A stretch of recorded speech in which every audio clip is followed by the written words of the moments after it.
Now we are ready to start. So we are going to talk about the algebras.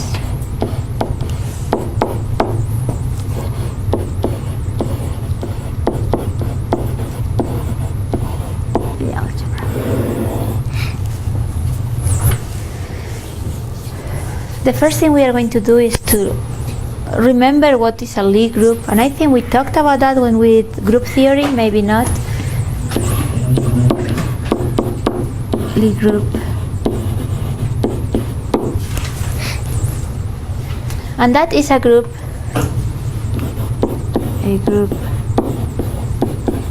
that is isomorphic to a manifold. It's a manifold, okay? That is a manifold. What we call a manifold is something that is locally isomorphic to our space Rn. Okay, that's a way of looking at it, a simple way of it. Locally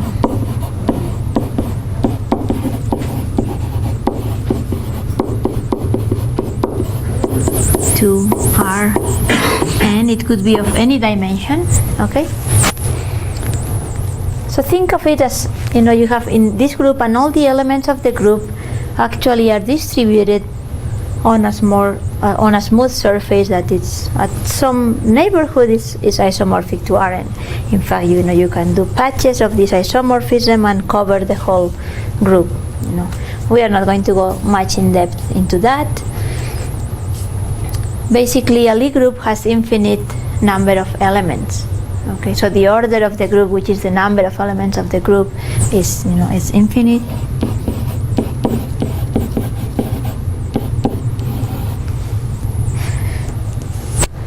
But it also has a dimension which is the same as the dimension of the manifold. Okay, we can put a dimension that kind of gives you an idea of the size of your group. Okay, dimension of the group is equal to the dimension of the manifold.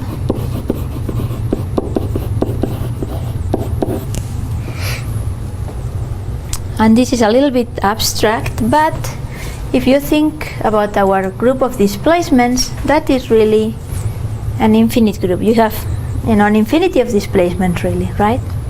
So if we look at SE3, okay, the group of rigid motion, spatial Euclidean group, right? Let me just remind you that spatial Euclidean group, which is the our group of rigid motion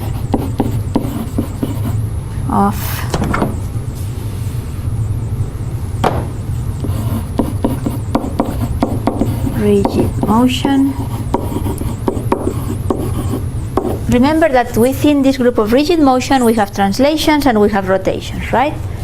So let's say that let's take the subgroup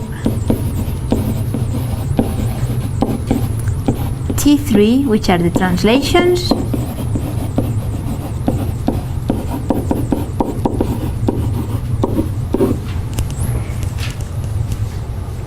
this, all the elements, every translation is a point, right? It's, you can think of it as the tip of your translation vector. They all kind of cover the whole R3, right? All possible translations. So the equivalent, manifold will be isomorphic to R3.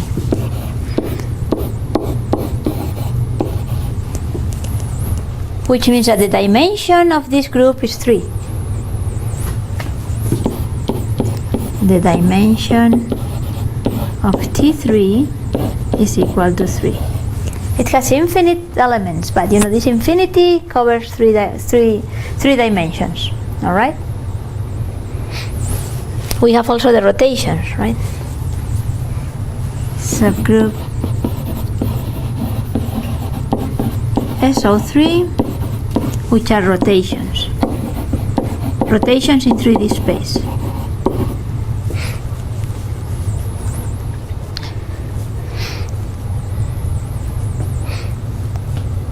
And remember that this rotation can be you can think of it as a rotation axis and then a rotation angle. In fact, all possible rotation axes give you the surface of a sphere. So this is actually isomorphic to a 3-sphere. Okay. S3, if you want a 3-sphere.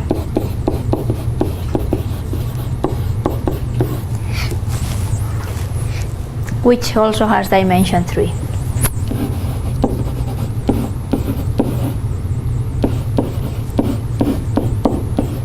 Okay. In as a whole, the whole special Euclidean group, which is the semi-direct product of these two, so we know that a general motion is always the product of a rotation and a translation, the most general motion. So the dimension of that will be 6.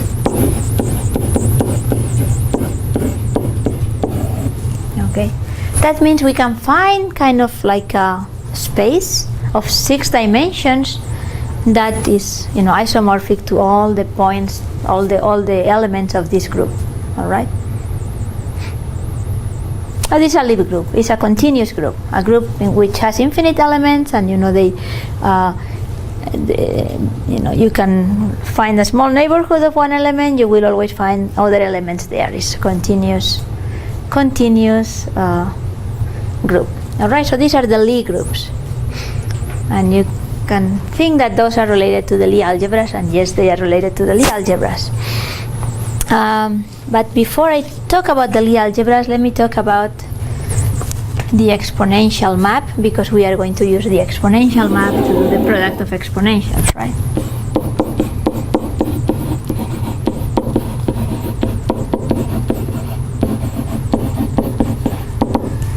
So the exponential map is basically the solution of a differential equation that says, x dot equal to x, right?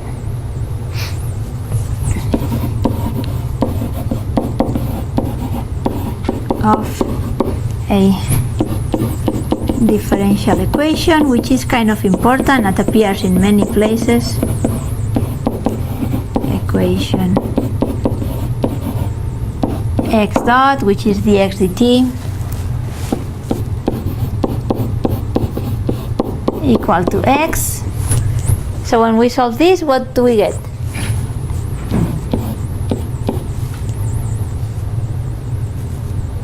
Et and x0, right? This is x of t. You remember this? Yes?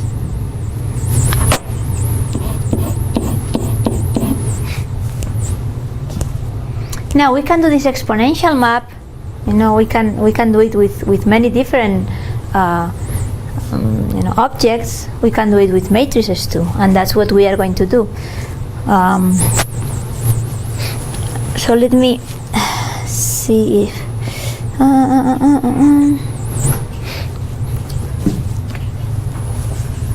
for matrices, for instance, and they are not the only thing we are going to use, but because you are more used to work with matrices, let's start with that. We can do the exponential of a matrix T using the Taylor series expansion, right?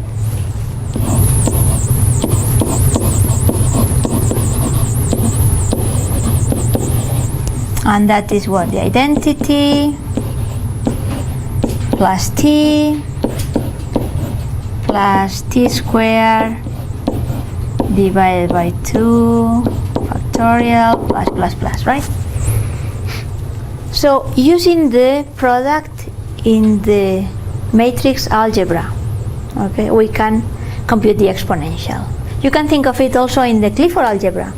You can use the Clifford product in the Clifford algebra and compute the exponential of an element of the Clifford algebra, dual quaternion. So this is something that you can define in any algebra where you have an operation that allows you to multiply your elements. Okay. All right. So let me see. What is the first one? Identity. Is 1 plus the element squared divided by 2 factorial plus the element cube. Yeah, this is the identity. You can think, if you want, we can do it also for quaternions. Let's say the exponential of q equal to the identity quaternion plus Q plus, and here when I put Q squared, I mean the Clifford product, okay, plus, right? So we can calculate that for a matrix, and anywhere where you have an algebra, you can calculate the exponential of your element. So we can use this exponential to create a map. We go to the next page. Map from the group of scalars to our group, for instance, the group of matrices. From scalars to matrix group, okay?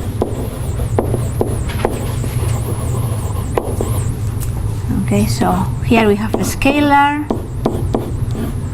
and we are going to the group of matrices GL of n.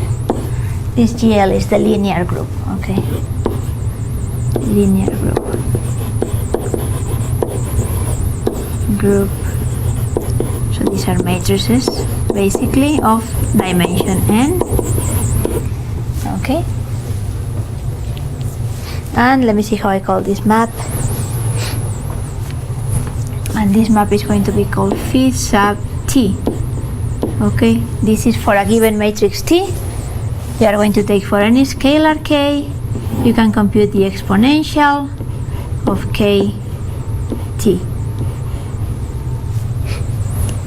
Okay.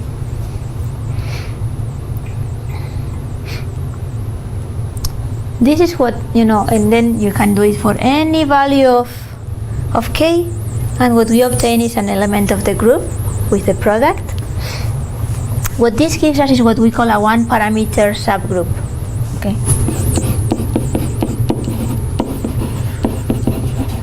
Yeah, a lot of math. A one parameter subgroup. Why do we call it like that? Because just with one parameter you will be able to create a whole subgroup, okay? So this element, you can, if you take two together and you multiply them, is the same as adding the case, right? Hopefully. So actually this forms a subgroup. So the parameter is k.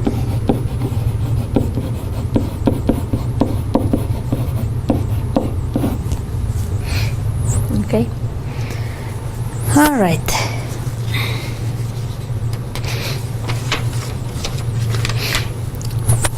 So these one parameter subgroups are very important, and I'm going to give you an example first, and then we will relate that to the algebra. But if you take example,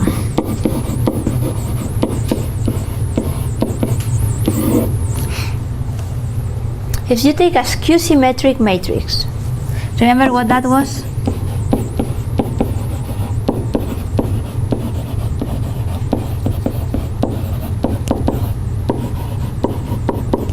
These skew-symmetric matrices are going to be important too. Skew-symmetric matrix, let's call it omega.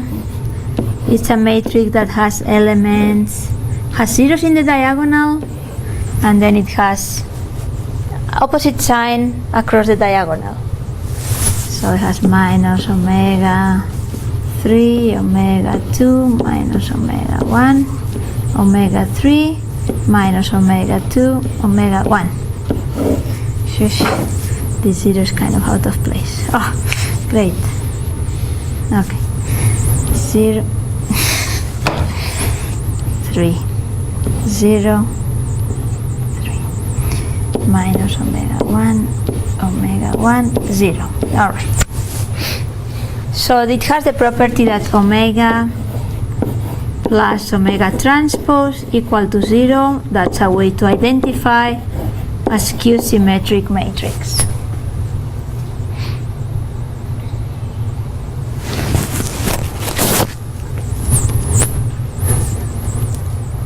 So when you do the exponential using this as your map, as the base, so the phi of omega Okay, from R plus to GL and the group of linear matrices of dimension n. In this case this is a 3 by 3, so if you want, let me just put GL3. That means all the matrices of 3 by 3.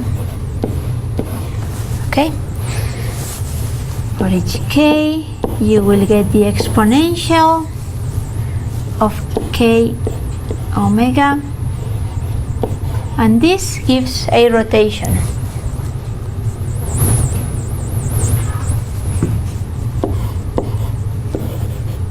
Gives a rotation. Not only a rotation, but with all the values of k, it gives all the possible rotations about a single axis, and that axis is defined by this. Okay.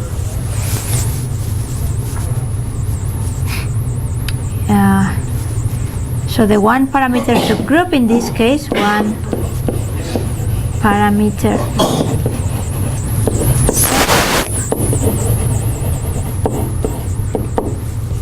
is parameterized by k, and it's all rotations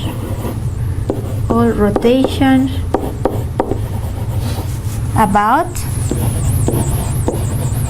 maybe I should extend this, right, about axis, let's call it little omega, which is given by this: omega 1, omega 2, omega 3.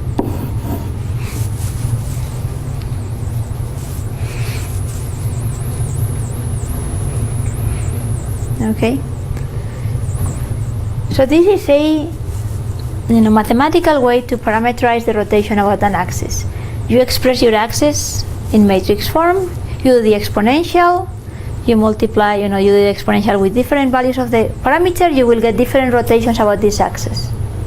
Okay, so you can think of rotations about one parameter subgroups as the exponentials of this skew symmetric matrix. Okay, we can do the same thing for general displacements. The rotation that passes through the origin. These are just rotations, which means these are for vectors. This is just a vector. The rotation axis is just a vector stemming from the origin. Yeah, we are not talking about the line, but just the vector, starting at the origin. And then it will give you, given this vector, you do the exponential and you get this rotation for different values. We can do the same thing if we use lines, and there is a way to put lines in matrix form at 4 by 4. You do the exponential, you get a general displacement, and that can be parameterized by a single parameter too. All right, so this is the rationale or why we do this. And now we need to characterize what are these particular type of matrices that when you do the exponential, you get an element of the motion group. Okay, and it turns out that we can create a specific algebra for this kind of elements, and that's the Lie algebra. Okay, and that's what we are going to see next. So now let's abandon the example for a minute, but keep it in mind, because what we are going to do is put an algebra to the axis. Right now for us they were just lines. They didn't have an algebra, we just had the geometry. Now we can put an algebra to these geometric objects, which are the screw axes. And that's the Lie algebra.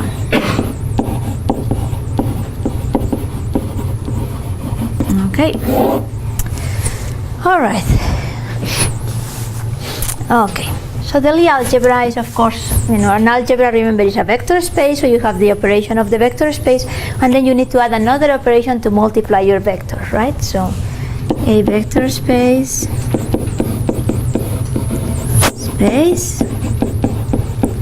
of dimension n with an additional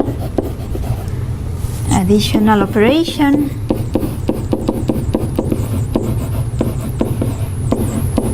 which is called the Lie bracket.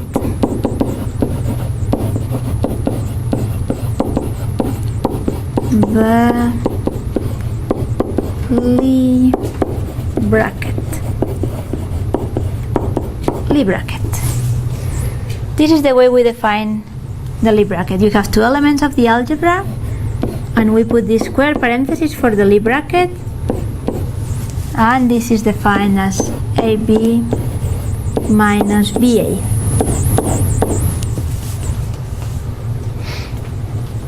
So one thing that it's clear from this definition, the way we use it, is that, you know, here you already have a product. So you define this algebra kind of on top of an existing algebra already. For instance, if these are matrices, we will be using the matrix product to do this. So we will be using the algebra of matrices in order to create this Lie algebra of matrices. If we are talking about the algebra, the Clifford algebra of the dual quaternions, here we'll have the geometric product, and we'll be creating the Lie algebra inside or on top of the Clifford algebra. Okay? So this is the product of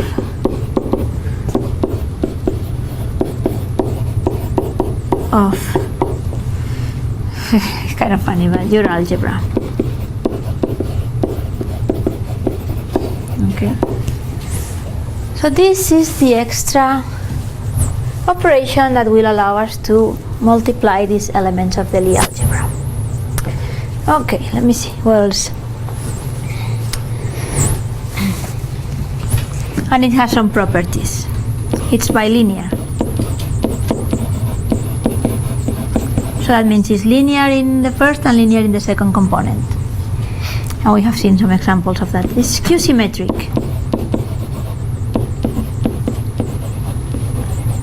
Skew-symmetric means AB equal to minus BA. So you switch the order and you change the sign. This implies that if you do the bracket, Lie bracket of the same element, you will get 0.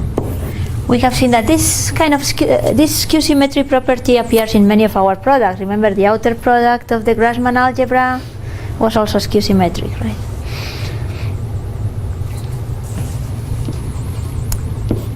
Another property is the Jacobi identity. And there are different ways of writing this one. X2, X3.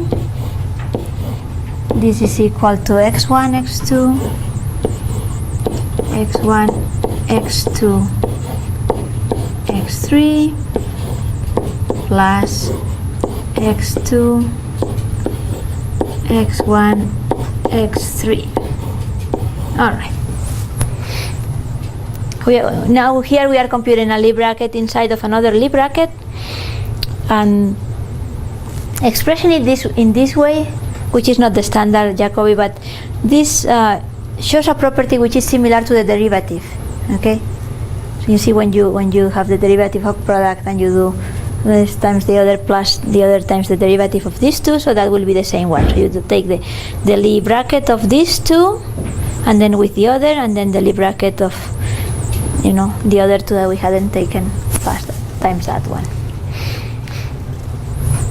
So some things that you may be interested in trying is, you know, try this skew-symmetric product and see if it really works and how it works.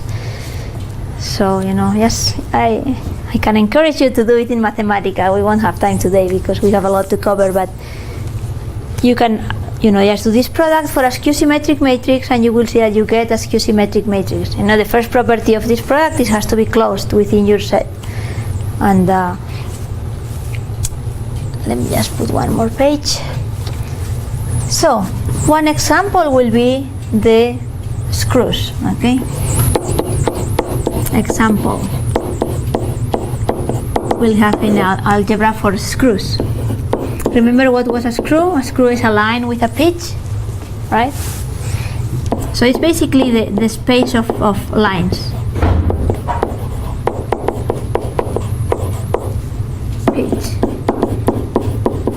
And this really define our screw axis, right? The rotation about, you know, it's Kessler's theorem again. So what we are going to have is, we can write a screw. We have written that as, with the Plucker coordinates, so we can think of it as J equal to S plus epsilon C cross S plus mu times S, right? And mu is our pitch.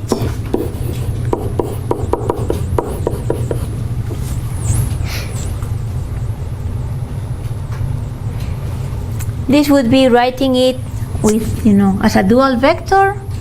We can write it also as a 6-dimensional vector, S, and then the rest in the bottom.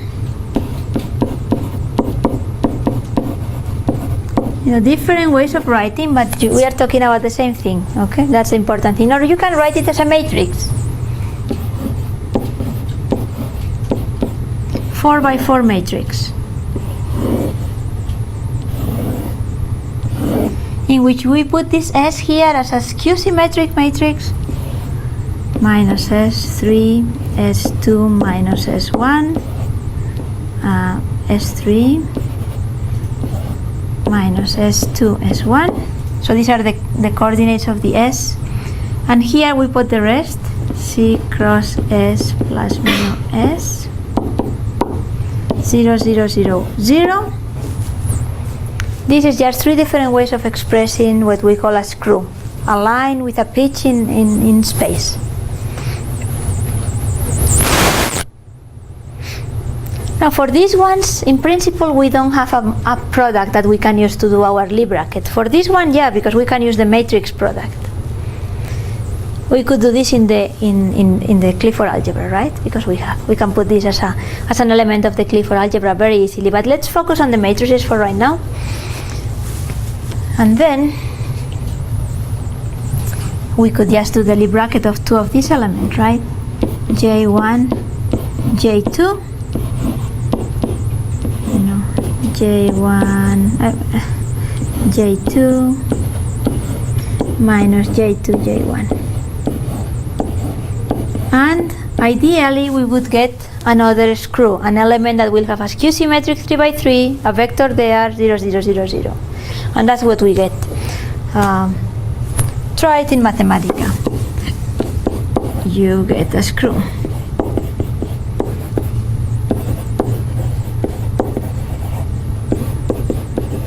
Try in Mathematica.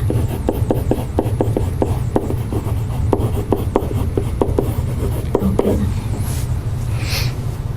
So actually, this subset on your 4x4, if you're on your algebra of 4x4 matrices, this subset of screws actually form a Lie algebra with this product.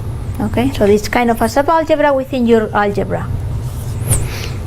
So this operation is closed in the... It is closed on your Lie algebra. It always has to be closed, because that's the first thing you ask for an operation, right? When you define an operation to define an algebra, it has to be closed, which means you multiply two skew-symmetric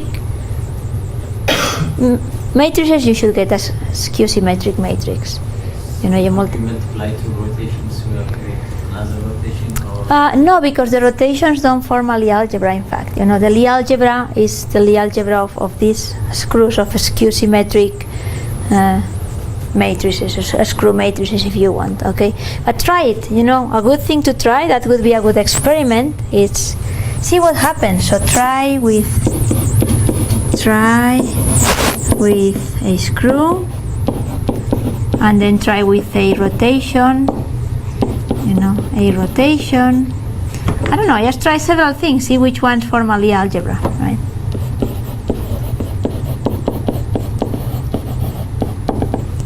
Okay.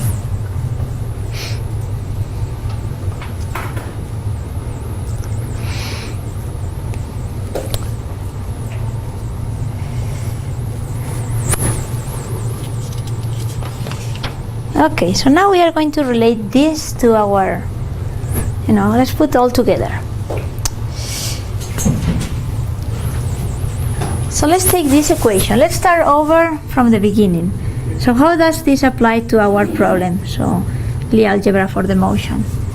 And let me go back to our equation, and I'm going to work on matrix for now, but same thing. We will do, at least in the notes, I'm going to translate all this to the Clifford algebra, which is not done yet, but I will. And if we have time, we'll do one more class. This is the typical, we are going back to the first day of class. This is the transformation, right? The motion from a fixed frame to a moving frame. This T gives you the path from coordinates in this moving frame to coordinates in this fixed frame. So actually gives you the motion, right? Now let's take the derivative of this.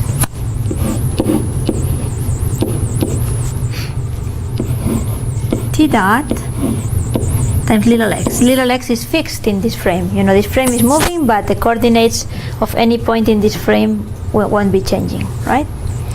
And now let's express this in the fixed frame by multiplying by T inverse. T dot T inverse big X. Okay? Here we have a differential equation. X dot equal to a constant times X. Let's call this matrix the twist matrix. We are going to use the path from to call it psi, whatever. Okay, so we have this differential equation.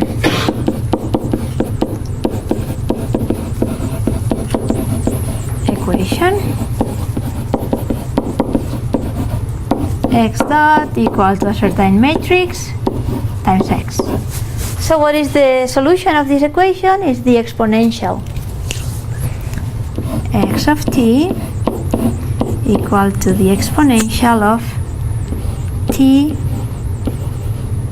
times this matrix I times x of 0.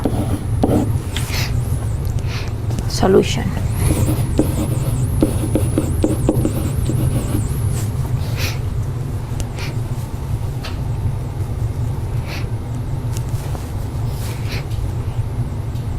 And this is going to be a matrix. We can do the exponential of a matrix.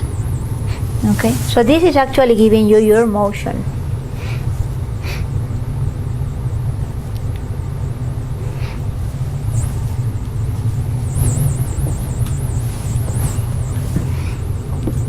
It turns out that when you do this product, T dot times T inverse, you get a matrix which is a screw.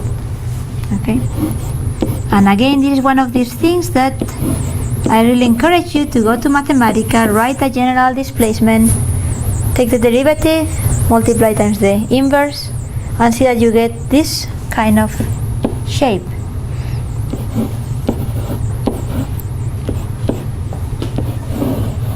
So you will have a skew symmetric up here, omega.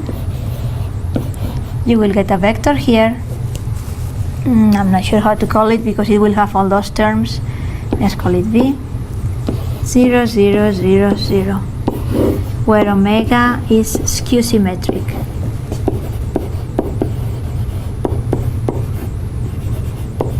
Symmetric. So when we do the differentiation, we took that little x as a constant? Yes, because little x are the coordinates in this moving frame. So this moving frame is moving, but the coordinates in this frame are not changing. They are constant. If this was expressed already in the fixed frame, then we will have to take derivative with respect to both terms. Okay.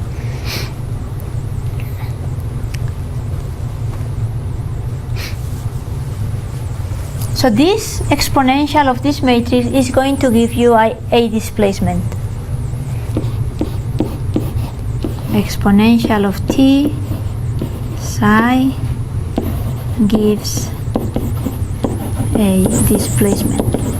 So it will give you a matrix of the form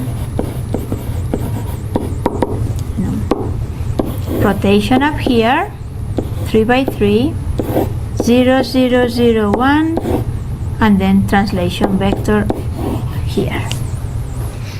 So you can think of this element, this kind of screw, as the tangent to the group at the identity element. Okay? because this is the differential equation, right? Where is it? Here. So this is the nice bottom line.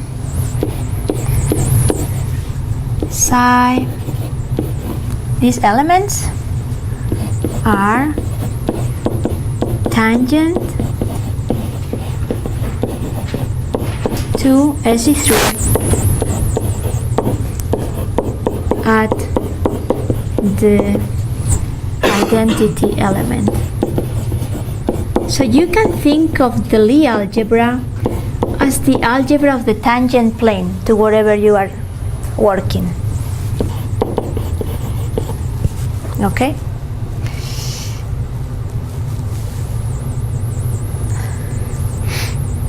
So here is your, imagine this is your Lie group, your group of displacements.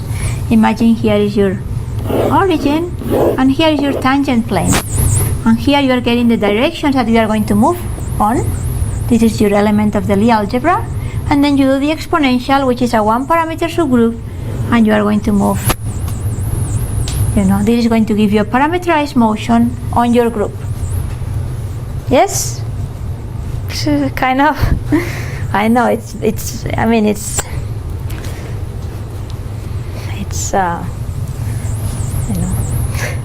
it's hard to see, okay? But just think, if you just get this image of thinking of your Lie algebra as the tangent plane to your Lie group, okay? And this is going to give you the directions in which you are going to move. For a rotation, the direction in which you are going to move is the rotation axis. For any value you do the exponential, you go to the Lie group, and then you give values to your parameter, and you will move in a certain trajectory that will be a subgroup, will be all the possible rotations about that screw axis.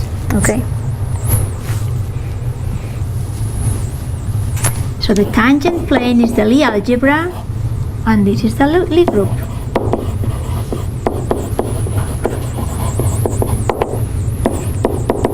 Lie algebra. And this over here is the Lie group. And we have seen this, we have proved it, for our group, because we have seen the differential equation that yields this. And you can, with Mathematica, you can see that when you do the exponential of one of these elements, which just contains the screw axis, you actually get a displacement.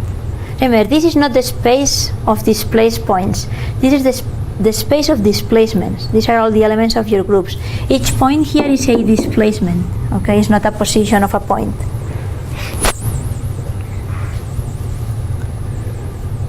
So that is the Lie algebra. And we need all this in order to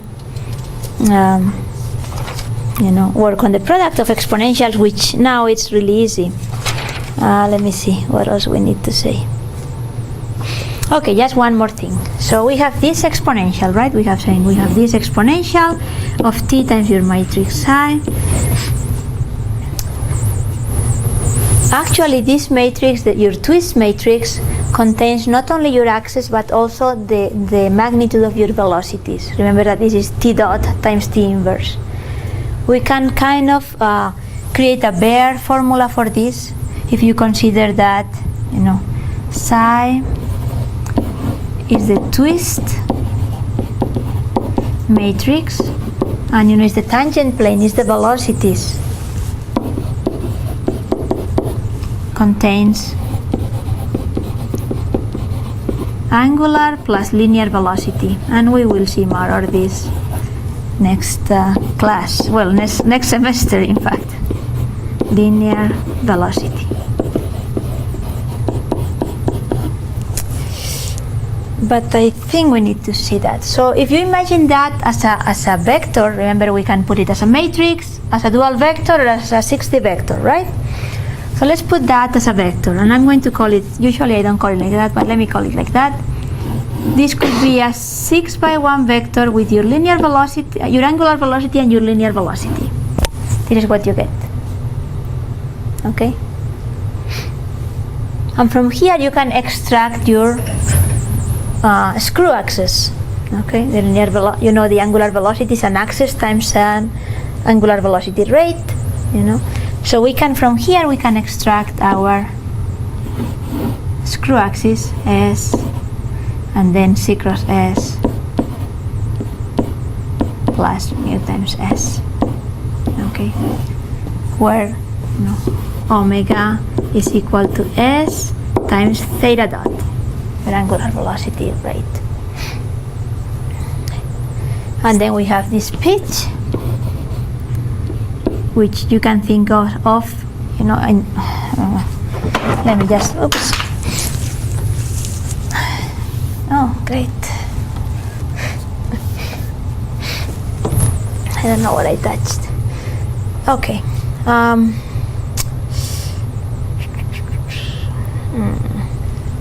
That's fine.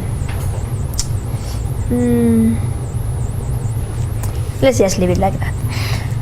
Alright, so we can actually create, apart from this T psi, we can convert that into a theta times J, where J is the matrix that really contains just the geometrical screw axis.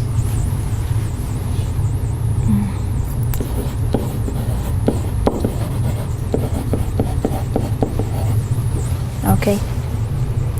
Basically, T theta dot will be equal to theta, right?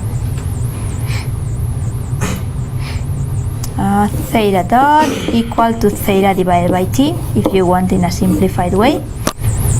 And then T theta dot. We take this theta dot outside, and that will become a theta. Okay. And I forgot why I was doing. Oh yeah, the product of exponentials. Yes. Okay.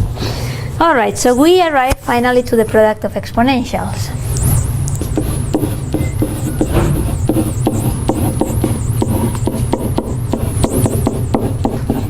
Now, knowing all that we know, that is that you can express a screw transformation about an axis as the exponential of the screw axis. That the screw axis is the element of the Lie algebra, and when you do the exponent of that, the exponential of that, then you get the actual motion. So we can write, remember that we had our relative forward kinematics,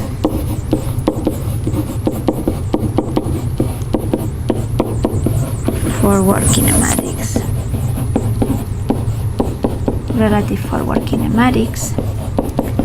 We said that we can write that as the product, instead of doing the absolute forward kinematics using the De Navitan-Hartenberg parameters, which we don't like. Then we can do the relative forward kinematics from one position to another position by just multiplying the screw displacements about the joints when the joints are at that first position, and then moving from the last to the first, right? So we could do the forward kinematics equal to the screw displacement about the axis S1 of delta theta 1, screw displacement about Sn of delta theta n, right? And these are what we call screw displacement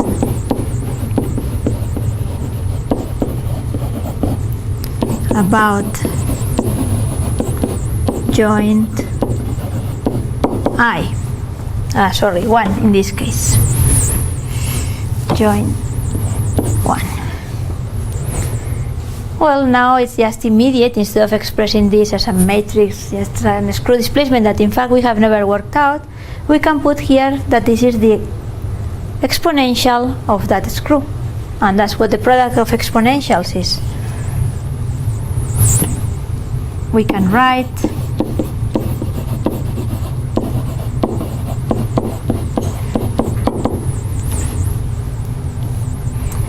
the forward kinematics, relative forward kinematics equal to the exponential of, and now we are going to consider this, right? Instead of putting the t and the magnitudes of the angular velocity and linear velocity, we are just going to put the theta and the bare screw axis. Okay, so theta 1, J1, if you want it in matrix form, this would be in matrix form, and exponential theta n, Jn. Now we know that each of these exponentials is just a rotation about one axis parameterized by this variable. It's a one parameter subgroup. Each of these gives you a subgroup. It's the whole rotation about an axis or translation along an axis for each of your axes, Jn, sorry. And that's what the product of exponentials is. And now if you want the absolute of the relative, you just multiply here at the end by the transformation from your fixed frame to the moving frame at the reference configuration. So these are relative. And if you go back to what we did, you can calculate the absolute by multiplying by that. So the other day when I was saying, okay, just believe that this is a screw displacement, there was all this theory behind. And I hope you are satisfied now. Okay? I know you won't ask anymore to give a new explanation. Is this kind of clear? Does it give you an idea? I know everything is new, so it's really hard to have everything settled, but just think of your J as the screw axis, and those are the tangential velocities to your group, and then when you do the exponential, you get a motion. The exponential of a screw gives you a motion, because we are talking about this Lie algebra, this exponential map that goes to the Lie group. So the exponential is a map from the Lie algebra to the Lie group. Maybe I didn't write it down specifically in that way, but that's what it is. And by the way, we also have the inverse mapping. What if you want to go from the Lie group to the Lie algebra now? Which map do we need there? Let me just, so this is just the product, after you do all the Lie algebra, then the product of exponential is just one line, after you have done both the forward kinematics and the Lie algebra. But there are many other things you can do, right? So here we have the Lie algebra, and I never said that, but the Lie algebra of this group is called little SE3. This is the algebra of the velocity vectors, okay? And the exponential map goes from the Lie algebra to the Lie group, and it takes an element of the Lie algebra. Let's take this J, which is just the velocity, but when you eliminate the velocity rate, J, and then you get the exponential of theta J.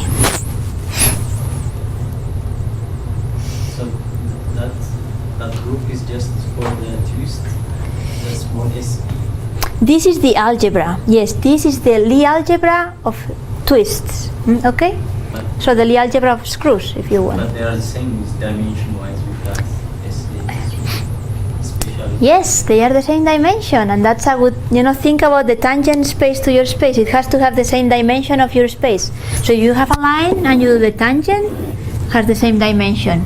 If you have a surface and you compute the tangent, it has the same dimension at a given point. So yes, they do have the same dimension, yes. And that's another way of seeing the dimension of either one or the other. If you know the dimension of this, you know the dimension of that. Okay. And I forgot what. Oh yeah, we were talking about the inverse mapping. So this map goes from the Lie algebra to the Lie group. Do we have an inverse mapping?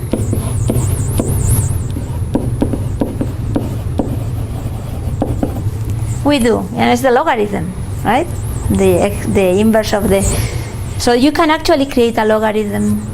You can do the logarithm of an element of your group of a displacement. So the logarithm of a displacement gives you, an axis or a velocity.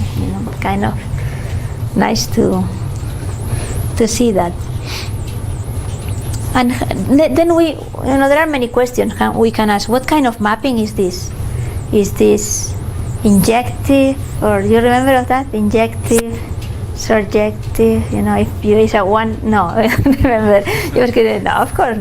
It's a one-to-many, one-to-one, many-to-one. So for a given screw axis, do we get a unique element? Kind of. There are some topological issues. In fact, in this one, you get a double covering. You get one and you get the opposite, for instance. Okay. There are some conditions in which you can say that it's a one-to-one. Okay, and that implies some topology. So if you guys want, we can do a topology class to cover that. I see, no, that's okay. If you think of a connected group, a simply connected group, then we may be able to say, there is a one-to-one, and that's more math there. But we can say more things about this. Let me see what else I have here. And because we have about 4 more minutes, oh, we don't have time to do this. Shoot. Well, oh man, I have like 3 more pages.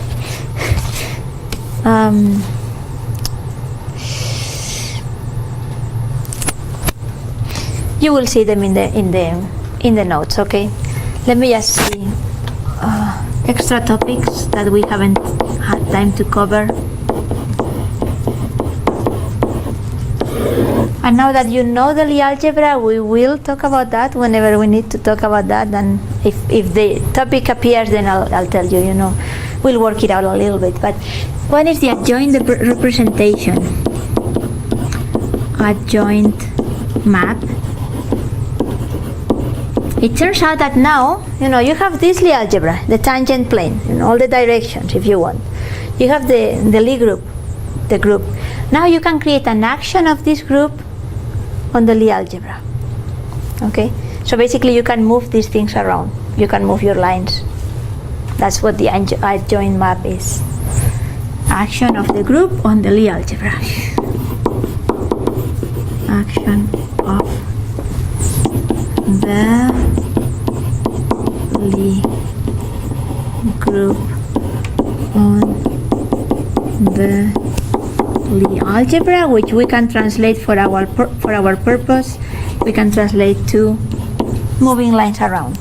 So now you had this axis, and now what if I transform this axis and I move it here? Can I do that? Moving axis around. Oh, that's a nice.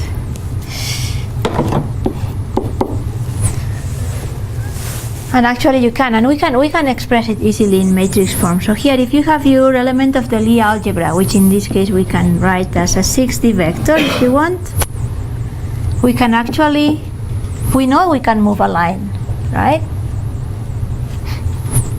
We can create this 6x6 matrix, which has the rotation matrix here, 0, a translation matrix times a rotation matrix, and your rotation matrix. And this will be the moved one, the displaced one. This is the original one. And this is the adjoint map, okay?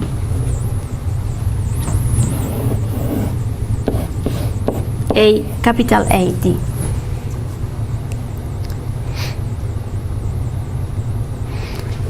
The R is the rotation, right? So R, rotation. And then T is actually your translation written as a skew-symmetric matrix. So 0 minus T3, T2, T3, 0 minus T1, minus T2, T1, 0. Okay? We will be using some of these concepts along the class. So. Okay, heavy class, huh?